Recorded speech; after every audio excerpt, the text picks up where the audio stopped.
راہ منصورہ کے غار میں اصل قرآن امام غائب لے کے چلے گئے، وہ قرآن جو آسمان سے نازل ہوا تھا۔ اب جو یہ سنی لوگ اہل سنت والجماعت، حنفی، شافعی، مالکی، اہل حدیث، جو بھی ہم قرآن پڑھتے ہیں، یہ قرآن اللہ کی طرف سے نازل کیا ہے؟ نازل نہیں ہوا ہے۔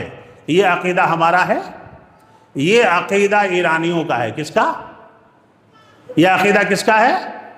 ایرانیوں کا ہے کہ ہمارے پاس جو قرآن ہے وہ قرآن اصل نہیں ہے، یہ دنیاوی کتاب ہے، اصل قرآن ان کے امام غائب لے کے چلے گئے۔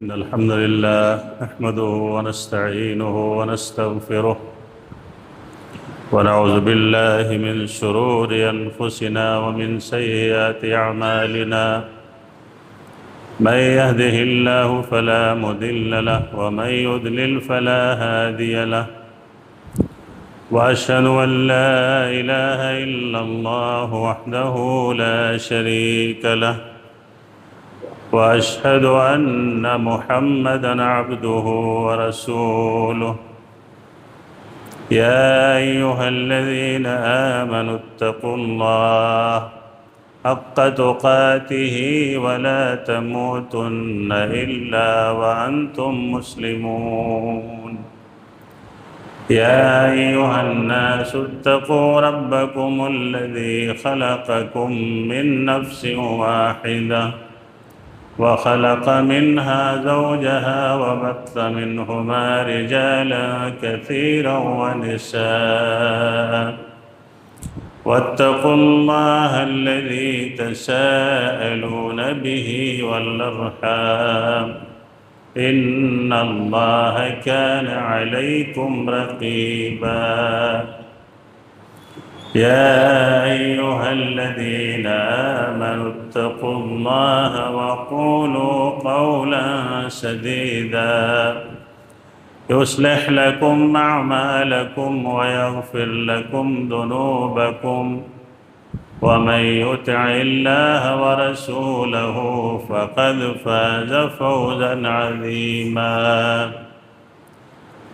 أما بعد فإن أحسن الكلام كلام الله، وأحسن الهدى هدى محمد صلى الله عليه وسلم، وشر الأمور محدثاتها وكل محدثة بدعة وكل بدعة ضلالة وكل ضلالة في النار، أعوذ بالله السميع العليم من الشيطان الرجيم، من همزه ونفخه ونفسه، بسم الله الرحمن الرحيم، لا تجد قوما يؤمنون بالله واليوم الآخر يوادون من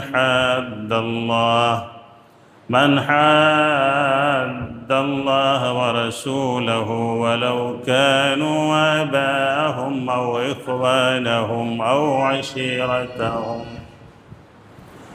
وقال تبارك وتعالى في موضع آخر، وإن من قرية إلا نحن مهلكوها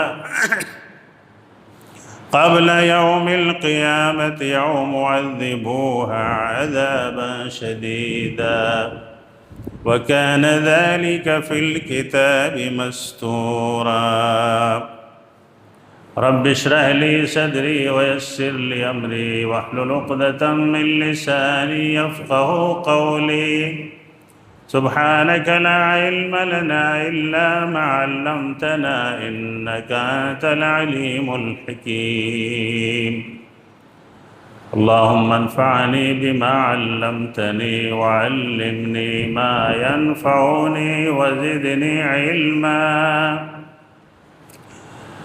اللهم إني أسألك علما نافعا ورزقا طيبا وعملا متقبلا۔ اللہ رب العالمین کی تعریف، حمد و ثنا، بزرگی، بڑائی تحمید و تقدیس جاہ و جلال کے بعد بے شمار رحمتیں برکتیں اللہ کے تمام انبیاء اور رسول پر، بطور خاص ہمارے اور آپ کے اس کائنات، اس سنسار کے آخری نبی محمد الرسول اللہ صلی اللہ علیہ وآلہ وسلم اور آپ کے تمام آل و اصحاب پر، اہل البیت پر اللہ کی بے شمار رحمتیں برکتیں درود و سلام نازل ہوں۔ اللہم صلی علی محمد وعلی آل محمد کما صلیت علی ابراہیم وعلی آل ابراہیم انک حمید مجید۔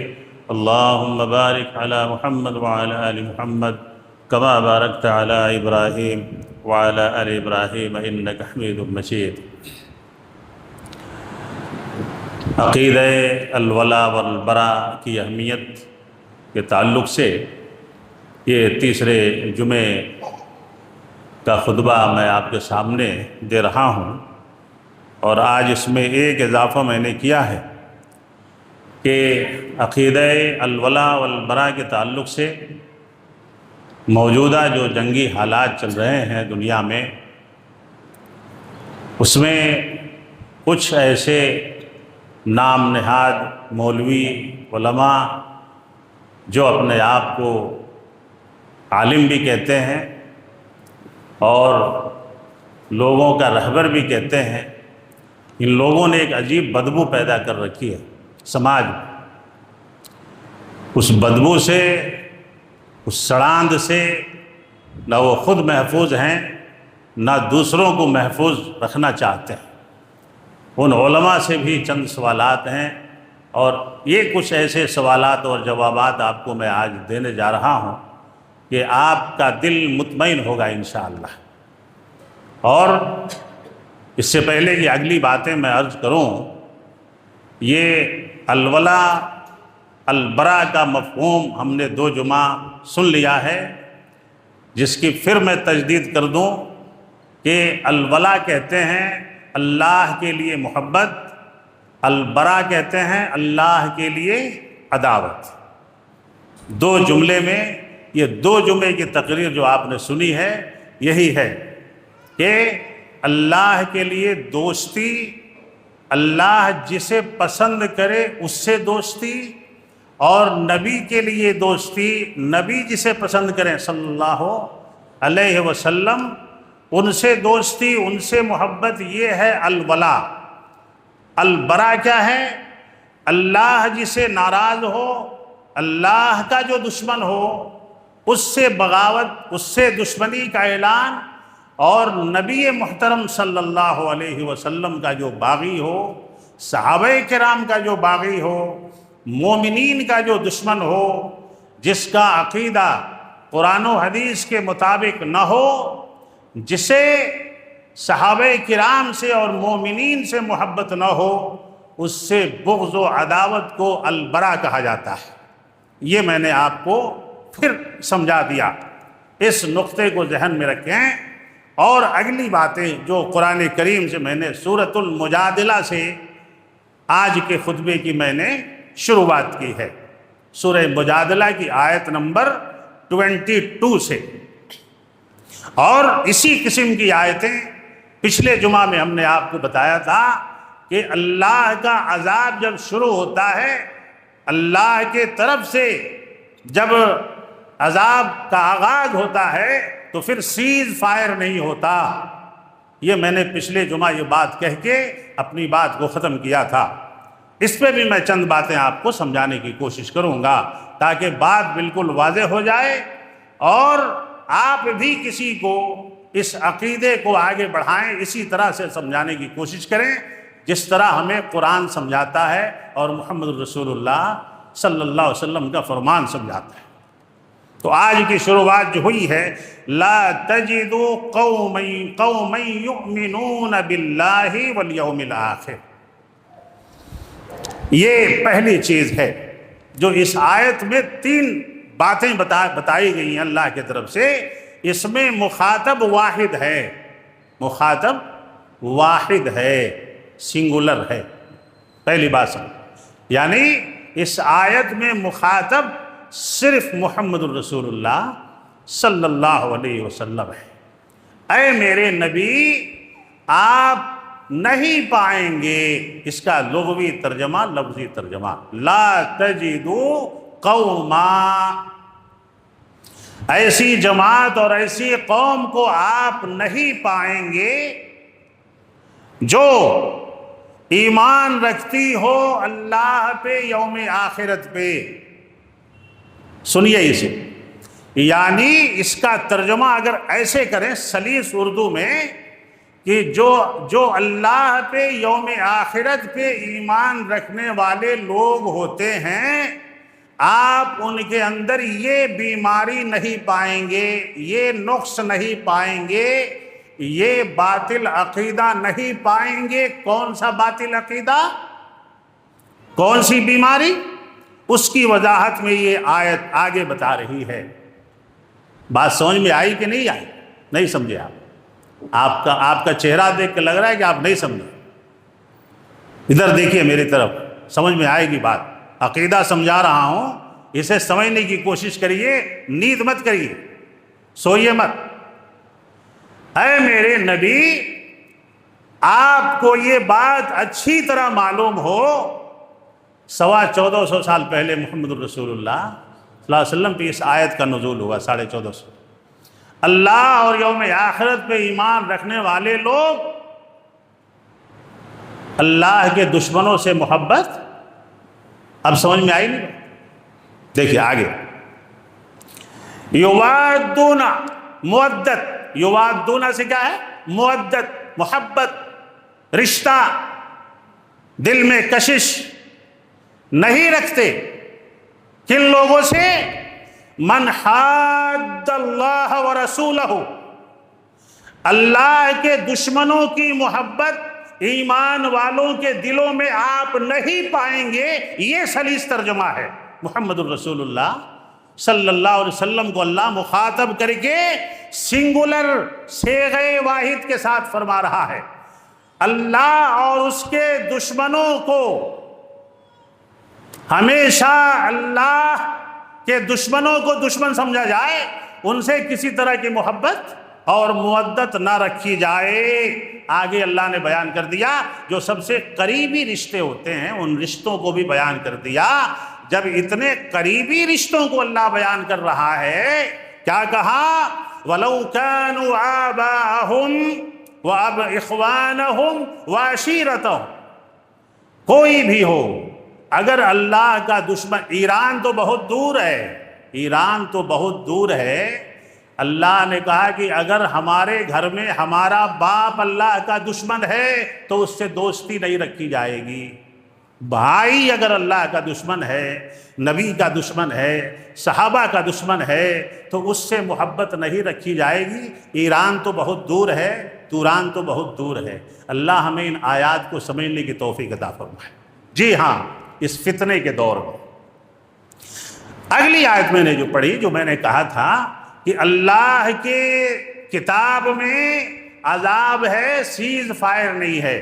اور میں نے جو بات بتائی تھی کہ میں کہیں گیا تھا تو وہاں میں نے یہ آیت کھول کر کے ان کو سمجھانے کی کوشش کری تھی۔ اللہ قبول کرے، اللہ ہمیں قرآن سمجھنے کی توفیق عطا فرمائے۔ قرآن سے ہی ہدایت ملے گی، اور کہیں بھٹکنے کی ضرورت نہیں ہے۔ دل میں کوئی بیماری پیدا ہو جائے، قرآن کھول لیجئے۔ دل میں کوئی شک پیدا ہو جائے، کیا کرنا ہے؟ کیا کرنا ہے؟ قرآن کھول لیجئے۔ کسی مسئلے کا تلاش نہیں ملے، جستجو ہے نہیں ملے، قرآن کھول لیجئے۔ جی، یہ مولوی بہکا دیں گے آپ کو۔ یہ جو چوگا پہن کے گھوم رہے ہیں نا، یہ خود بدبودار ہیں اور آپ کو بھی بدبودار بنا دیں گے۔ جی، ان کا عقیدہ مضبوط نہیں۔ بتاتا ہوں آگے آپ کو کیا عقیدے ہیں ان کے، اور کہاں جا کے یہ گرے ہیں، کس کے گود میں گر رہے ہیں۔ اللہ تعالیٰ انہیں ہدایت دے، دعا کریے اللہ سے، اللہ انہیں ہدایت نصیب فرمائے۔ جی، اللہ رب العالمین نے کہا، لوگ کہتے ہیں نا یہاں جنگ ہو گئی، وہاں جنگ ہو گئی۔ یہ آیت کو بہت دھیان سے سن لیجئے گا، بہت سارے سوالوں کا جواب مل جائے گا انشاءاللہ۔ دنیا ہمیشہ کے لیے بنی ہے کیا؟ ہمارا عقیدہ ہے کہ یہ دنیا ختم ہونے والی ہے نا؟ اور اللہ کے نبی نے کہا کہ ظالموں سے اللہ برباد کرے گا. کسے؟ ظالموں سے ظالموں کو. اس میں 4 چیزیں میں نے نوٹ کی ہیں: کفر، شرک، ظلم، طغیان. اب یہ آیت میں پڑھنے جا رہا ہوں. وَإِن مِّن قَرْيَةٍ، یہ سورہ اسراء کی آیت نمبر 58 ہے. قرآن میں پڑھیے گا انشاءاللہ جا کے. سورۃ الاسراء آیت نمبر 58. وَإِن مِّن قَرْيَةٍ إِلَّا نَحْنُ مُهْلِكُوهَا قبل یوم القیامت کو ذہن میں رکھیں. اور ظالموں کی، مشرکوں کی، طغیان کرنے والوں کی، کفر کرنے والوں کی 4 چیزیں یاد رکھیں. کفر کرنے والا، شرک کرنے والا، طغیان میں پڑنے والا اور ظلم کرنے والا، ان لوگوں کی بستیوں کو میں قیامت سے پہلے ہلاک کروں گا. کس سے پہلے؟ قیامت سے پہلے. جن کے اندر یہ 4 چیزیں پائی جائیں گی ان کو میں ہلاک کروں گا. اور جنہیں اللہ ہلاک کرے انہیں کوئی بچا نہیں سکتا ہے. میں اپنے ابا کی بات نہیں بتا رہا ہوں، قرآن کی آیت ہے یہ. کوئی بھی ایسی بستی، اب امریکہ سے بڑا ظالم کوئی ہے؟ اسرائیل سے بڑا ظالم کوئی ہے؟ ایران سے بڑا ظالم کوئی ہے؟ گن لیجئے بستیوں کو. آگے بتاتا ہوں کہ میں نے تینوں کو ایک ہی لسٹ میں کیوں رکھا ہے. ایک ہے ظالم، ایک ہے کفر میں، ایک ہے طغیان میں، اور ایک ہے شرک میں. ان لوگوں کے نام اپنے ذہن میں رکھیں. اور پچھلے جمعے ہم نے بتایا تھا کہ داڑھی صافہ دیکھ کر کے فیصلہ نہیں ہوتا ہے، فیصلہ ایمان کو دیکھ کے ہوتا ہے. اللہ ہمیں اس کسوٹی کو سمجھنے کی توفیق عطا فرمائے. یہ ہے مسئلہ اصل. او معذبوها عذابا شدیدا، یا انہیں میں سخت عذاب میں گرفتار کروں گا. دوسری بات. تیسری بات، وَكَانَ ذَلِكَ فِي الْكِتَابِ مَسْطُورًا، اور کہا کہ اے میرے نبی، ہم نے اس فیصلے کو لوح محفوظ میں لکھ دیا تھا. کہاں لکھ دیا تھا؟ لوح محفوظ میں. 4 صفات جن میں پائی جائیں گی، قیامت سے پہلے اللہ ان بستیوں کو، ان شہروں کو، ان علاقوں کو ہلاک کرے گا اور بڑے بڑے عذاب میں گرفتار کرے گا. آیت نمبر سورۃ الاسراء 58 پڑھیں گے انشاءاللہ اس آیت کو. اور اگلی بات سمجھ جائے. وقت بہت کم ہے اس لیے آگے بڑھتے ہیں. اب دیکھیے اللہ نے کہا کہ اللہ اور اس کے رسول کا دشمن ذلیل ہو کر کے رہے گا. قرآن کی آیت نمبر مجادلہ 20. ان الذین یحادون اللہ ورسولہ اولئک فی الاذلین. جو اللہ اور اس کے رسول کی دشمن ہیں، اللہ ان کو ذلیل کر کے رہے گا قیامت سے پہلے. یہ اللہ کہہ رہا ہے. اگلی آیت، ان الذین یحادون اللہ ورسولہ کتبوا نہیں پڑھ رہا ہوں، کبتوا کما کبت الذین من قبلہم وقد انزلنا آیات بینات وللکافرین عذاب مہین. ہے نہیں؟ یہ بھی فیصلہ دیکھ لیجیے. اللہ رب العالمین یہاں کیا کہہ رہا ہے کہ جو لوگ اللہ اور اس کے رسول سے دشمنی کرنے والے ہیں ان کے نصیب میں اللہ نے ضلالت کو لکھ دیا ہے، جیسے ان سے پہلوں کو اللہ نے ذلیل کیا. اور یہاں پہ ماضی مجہول کا صیغہ لایا گیا ہے. کتبو نہیں، کبیتو. ماضی مجہول لانے کی وجہ یہ ہے کہ مستقبل میں جو واقعہ طے ہو چکا ہو اللہ کی طرف سے، اللہ تعالی ماضی مجہول کے صیغے سے اسے ثابت کرتا ہے کہ یہ ہوگا. اس میں کوئی شک نہیں ہے کہ جن لوگوں نے اللہ سے دشمنی کی ان کو اللہ نے ذلیل کیا، اور مستقبل میں بھی جو اللہ سے دشمنی کریں گے، محمد الرسول اللہ صلی اللہ علیہ وسلم سے دشمنی کریں گے، اللہ ان کو بھی ذلیل کرے گا. سمجھ میں آئی بات؟ سمجھ میں آئی ہوگی بات انشاءاللہ. اب دیکھتے ہیں کہ روافض کا عقیدہ اور محمد الرسول اللہ صلی اللہ علیہ وسلم کا عقیدہ، مسلمانوں کا عقیدہ، یا اہل سنت والجماعت، سلفی، وہابی، حنفی، شافعی، مالکی، سنی، ان کے عقائد کیا ہیں دیکھتے ہیں۔ پوری کتاب ہے، انشاءاللہ اگلے جمعے بھی اس کی وضاحتیں ہوتی رہیں گی۔ پہلا عقیدہ روافض کا، اس کو سنیں اور اپنے عقیدے کو ٹٹولیں کہ ہمارا عقیدہ کیا ہے۔ ہمارے پاس جو قرآن ہے، یہ جو ہم پڑھتے ہیں، یہ قرآن محمد الرسول اللہ صلی اللہ علیہ وسلم پہ نازل نہیں ہوا ہے۔ اصل قرآن امام غائب رعا منصورہ کے غار میں لے کے چلے گئے۔ کہاں چلے گئے؟ رعا منصورہ، عراق میں ایک شہر ہے جس کا اب جو نام ہے سامرہ ہے۔ کیا ہے؟ سامرہ ہے۔ رعا منصورہ کے غار میں اصل قرآن امام غائب لے کے چلے گئے، وہ قرآن جو آسمان سے نازل ہوا تھا۔ اب جو یہ سنی لوگ، اہل سنت والجماعت، حنفی، شافعی، مالکی، اہل حدیث، جو بھی ہم قرآن پڑھتے ہیں، یہ قرآن اللہ کی طرف سے نازل کیا ہے؟ نازل نہیں ہوا ہے۔ یہ عقیدہ ہمارا ہے، یہ عقیدہ ایرانیوں کا ہے۔ کس کا؟ یہ عقیدہ کس کا ہے؟ ایرانیوں کا ہے کہ ہمارے پاس جو قرآن ہے وہ قرآن اصل نہیں ہے، یہ دنیاوی کتاب ہے، اصل قرآن ان کے امام غائب لے کے چلے گئے۔ نبی کی احادیث مبارکہ کو بخاری، مسلم، ابو داؤد، ترمذی، نسائی، ابن ماجہ، یا جتنی بھی حدیث کے کتابیں ہیں جن کی روایتیں صحابہ کرتے ہیں، ان احادیث کو وہ نہیں مانتے۔ ہم مانتے ہیں کہ نہیں مانتے؟ مانتے ہیں نا۔ ایران کے لوگ، شیعہ لوگ، روافض، رافضی، اللہ کے نبی کی ان حدیثوں کو نہیں مانتے جن کی مستند کتابیں ہم پڑھ کے عالم ہوتے ہیں یا جن سے ہمارے تمام معاملات اخذ ہوتے ہیں۔ سنیے دوسرا عقیدہ۔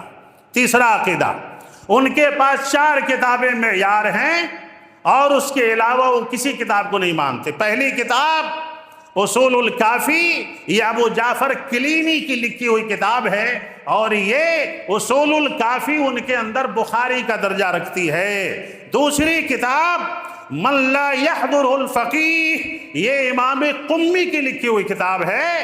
تیسری اور چوتھی کتاب تہذیب اور استبصار، اس کو محمد حسن نے لکھا ہے۔ یہ 4 کتابوں کے علاوہ وہ کسی کتاب کو نہیں مانتے، وہ کسی کو نہیں مانتے۔ آگے امام خمینی کا عقیدہ جو ان کا پیشوا ہے، امامت کا درجہ نبوت سے بڑھ کر ہے۔ امامت کا درجہ نبوت سے بڑھ کر ہے، اور جو اماموں کے درجے کو نہیں مانتا اللہ پہ اس کی لعنت ہے، یعنی ہمیں وہ ملعون کہتے ہیں۔ کس لیے؟ اس لیے کہ ہم محمد الرسول اللہ صلی اللہ علیہ وسلم کو آخری نبی مانتے ہیں۔ یہ امام خمینی جانتے ہیں، پڑھ لیجئے گا، وقت نہیں ہے کہ میں بتاؤں آپ کے پاس۔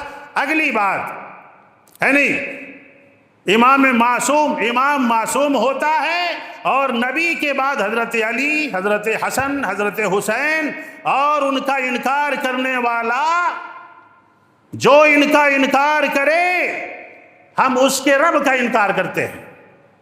سمجھ رہے؟ جو امامت کا انکار کرے ہم اس کے رب کا انکار کرتے ہیں، یعنی یہاں پہ وہ ہمارے رب کو بھی نہیں مانتے۔ اگلا عقیدہ، تیسرا عقیدہ ان کا کہ اللہ کے نبی محمد الرسول اللہ، یہ میں کہانی نہیں سنا رہا ہوں، دنیا کے کسی مولوی کو پکڑ کے لائیے گا، یہ دلائل میں اس کے سامنے پیش کروں گا انشاءاللہ۔ اگلا عقیدہ کیا ہے ان کا؟ یہ فرماتے ہیں کہ سوائے 4 صحابہ کے، محمد الرسول اللہ صلی اللہ علیہ وسلم کے انتقال کے بعد سوائے 4 صحابہ کے تمام صحابہ مرتد ہو گئے۔ استغفر اللہ، پڑھ لیجئے، استغفر اللہ، نعوذ باللہ من ذالک، العیاذ باللہ۔ سوائے 4 صحابہ کے سب کے سب مرتد ہو گئے، اور اس طرح سے 4 صحابہ کا انہوں نے جو نام لکھا ہے وہ بھی پڑھ لیجئے، وہ بھی دیکھ لیجئے کہ انہوں نے 4 صحابہ کا نام کیا لکھا ہے، یعنی جنہوں نے ارتداد سے کام نہیں لیا، باقی سب مرتد ہو گئے تھے۔ اگلا عقیدہ خمینی نے کشف الاسرار میں لکھا ہے کہ ابو بکر، عمر اور ان کے رفقا دل سے ایمان نہیں لائے تھے، یہ امام خمینی کا عقیدہ ہے۔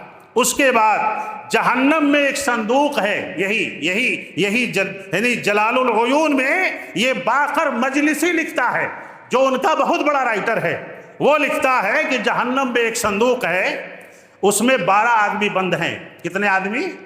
12 آدمی اس صندوق میں بند ہیں۔ پچھلے امتوں سے 6 ہیں اور اس امت سے 6 ہیں۔ اب اس امت کے 6 کا نام سن لیجئے اور استغفر اللہ بھی پڑھ لیجئے، توبہ بھی کر لیجئے۔ پہلا دجال، دوسرا ابو بکر، عمر، ابو عبیدہ، حذیفہ، سعد ابن ابی وقاص۔ جانتے ہیں یہ ابو عبیدہ جنہوں نے میدان بدر میں اپنے باپ کو قتل کر دیا تھا، محمد الرسول اللہ صلی اللہ علیہ وسلم کی محبت۔ یہ ابو بکر، ان کے تفصیل ہم اگلے جمعے میں لائیں گے، یہ کون ہیں؟ اور یہ باقر مجلسی لکھتا ہے کہ یہ دجال ابو بکر، عمر اور کیا ہے ابو عبیدہ بن جراح اور سعد ابن ابی وقاص، یہ اس صندوق میں بند ہیں جو جہنم میں رکھا ہوا ہے۔ اللہ تعالیٰ ایسے گلے لگانے والوں کو کیا جواب یہ دیں گے جا کر کے، جو سراسر ہمارے صحابہ کی تذلیل کر رہے ہیں، محمد الرسول اللہ صلی اللہ علیہ وسلم کی تذلیل کر رہے ہیں۔ غلام حسین نقی لکھتا ہے اپنی کتاب میں، کیا لکھتا ہے؟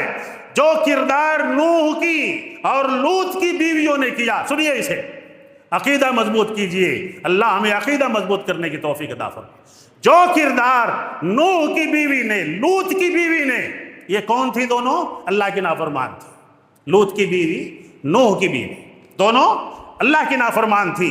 بیویوں نے ان کے ساتھ جو کیا وہی کام، یہ جملہ کہتے ہوئے بھی زبان کانپ جاتی، وہی سلوک محمد الرسول اللہ صلی اللہ علیہ وسلم کے ساتھ عائشہ بنت ابی بکر نے کیا اور حفصہ بنت عمر نے کیا۔ استغفر اللہ، وہی کام، یعنی نہ عائشہ مسلمان ہیں نہ حفصہ مسلمان ہیں، یہ عقیدہ ہے ایران والوں کا۔ اللہ ہمیں محمد الرسول اللہ سے محبت کی توفیق عطا فرمائے۔ امام خمینی نے کشف الاسرار میں لکھا کہ میں اس رب کو نہیں جانتا، سنیے اسے، میں اس رب کو نہیں جانتا، نہیں مانتا جس نے عثمان اور معاویہ جیسے بدقماش کو خلیفہ بنایا۔ استغفر اللہ، استغفر اللہ۔ عثمان غنی رضی اللہ تعالیٰ عنہ کے لیے جملہ اس نے اپنی کتاب میں لکھا۔ بدقماش کسے کہتے ہیں معلوم؟ جو ایمان سے دور ہو، جس کے اندر ایمان نہ ہو۔ میں اس رب کو نہیں مانتا جس نے عثمان کو اور امیر معاویہ کو خلیفہ بنایا، یعنی جس نے عثمان کے رب کا، کون ہے عثمان کا رب؟ کون ہے عثمان کا رب؟ کسے حضرت عثمان اپنا رب مانتے تھے؟ جو ہمارا رب ہے، جو اس کائنات کا رب ہے، جو تمام انبیاء کا رب ہے، جو ذرے ذرے کا رب ہے، وہ عثمان غنی۔ بعد میں بتاؤں گا ان کی داستان آپ کو انشاءاللہ۔ میں اسے رب نہیں مانتا۔ امام خمینی نے کشف، اسی طرح سے نعمت اللہ الجزائری اپنی کتاب انوار النعمانیہ میں لکھتا ہے، اِنَّا لَا نَجْتَمِعُ مَعَهُمْ أَيْ مَعَ أَهْلِ السُّنَّةِ عَلَىٰ إِلَٰهٍ وَلَا عَلَىٰ نَبِيٍّ وَلَا عَلَىٰ إِمَامٍ وَلَا وَذَلِكَ أَنَّهُمْ يَقُولُونَ۔ یہ جملے سن لیجئے، یہ ایران کا عالم، شیعہ عالم، رافضی عالم اپنی کتاب میں لکھتا ہے۔ کیا لکھتا ہے؟ اس لیے کہ اہل سنت کہتے ہیں کہ ان کا رب وہ ہے جس کا نبی محمد ہے۔ سنیے، اہل سنت والجماعت سنی کہتے ہیں کہ ان کا رب وہ ہے، یعنی جس کا نبی محمد ہے اور اس کا خلیفہ ابو بکر ہے۔ اور ہم شیعہ اپنے رب، ایسے رب کو نہیں مانتے جو ایسے نبی کو نبی بنائے اور ایسے صحابہ کو صحابہ بنائے، ہم ایسے رب کو نہیں مانتے، یعنی محمد الرسول اللہ صلی اللہ علیہ وسلم کے رب کو بھی یہ نہیں مانتے۔ اسی طریقے سے میرے دوست اور بزرگوں، ان کا عقیدہ، کل میں ایک کلپ دیکھ رہا تھا، اس کے اندر میرے رونگٹے کھڑے ہو گئے، اور وہ جو میں پچھلے جمعہ سے اشارہ کر رہا ہوں آپ کو کہ لمبی لمبی داڑھی اور صافہ باندھ کے جو گلے مل رہے ہیں، وہ کلپ میرے پاس ہے، جس کو چاہیے میں بھیج دوں گا انشاءاللہ۔ یہ آیت اللہ خمینی کو شہید کہنے والوں کے بارے میں، وہ بیچارے عالم مولانا عیسیٰ زاہد قاسمی، مولانا عیسیٰ زاہد قاسمی اپنے نظروں سے دیکھے ہوئے واقعے کو بیان کر رہے ہیں کہ جو علماء اس دنیا کا کہیں کا عالم ہو، جو امام خمینی کو شہید کہتا ہے، اس کو وہ منظر یاد نہیں ہے۔ جمعہ کی نماز میں اسی امام خمینی نے، اسی آیت اللہ خامنئی نے، اسی آیت اللہ خامنئی نے جمعہ کی نماز میں آدھے گھنٹے کے اندر 300 سنیوں کو گولیوں سے بھنوا دیا، جمعہ کی نماز کے اندر۔ ان کا ویڈیو ہے میرے پاس۔ وہ کہہ رہے ہیں کہ یہ آیت اللہ خامنئی جو انہیں شہید کہتے ہیں، اللہ تعالیٰ ان کے عقیدے کو سمجھنے کی ہمیں توفیق عطا فرمائے۔ جانتے ہیں اگلا جمعہ انشاءاللہ میں آپ کے سامنے اور مسئلہ ان کا رکھتا ہوں، اور اس میں دجال کہاں سے نکلے گا، اس کا سپورٹ کون کریں گے، اسرائیل اس وقت کہاں ہوگا، یہودیوں کی جماعت اس وقت کہاں ہوگی، اور دجال کے پیچھے کون لوگ ہوں گے، اور بھی ان کے عقیدے اگلے جمعے میں ہم آپ کے سامنے بیان کرتے ہیں۔ اور اس کے بعد اللہ سے دعا کرتے ہیں کہ الہ العالمین ہمارے عقیدے کو صحیح رکھنے کی ہمیں توفیق عطا فرمائے۔ یہ فتنے کا دور ہے، یہ جنگ و جدال کے واقعات سے اپنے ایمان کو خراب نہ کریں، اپنے عقیدے کو خراب نہ کریں، اور ٹوٹ پجیے مولویوں سے مسئلے نہ پوچھیں، کسی ٹوٹ پجیے سے مسئلے نہ پوچھیں جسے مسئلہ معلوم ہی نہ ہو، جو حقیقت جانتا ہی نہ ہو، جو حقیقت روافض کو جانتا ہی نہ ہو، جو محمد الرسول اللہ صلی اللہ علیہ وسلم کے بارے میں جانتا ہی نہ ہو، صحابہ کے بارے میں اسے علم ہی نہ ہو، ایسے لوگوں سے مسئلے نہ پوچھیں۔ یہ دنیا ہلاک ہونے والی ہے، ہمیں قیامت کے میدان میں جانا ہے، اپنے رب کے سامنے ہمیں جواب دینا ہے، اور وہاں پہ سارے سوالات عقیدے کے تعلق سے ہوں گے۔ اللہ تعالیٰ سے دعا کریں کہ مولا ہمارے عقیدے کو سلامت رکھ، اور ان روافض، ان خوارج کے فتنوں سے اللہ ان نوجوانوں کی حفاظت فرمائے، ان نوجوانوں کی حفاظت فرمائے جن کے سینوں میں علم نہیں ہے، صرف سوالات ہیں۔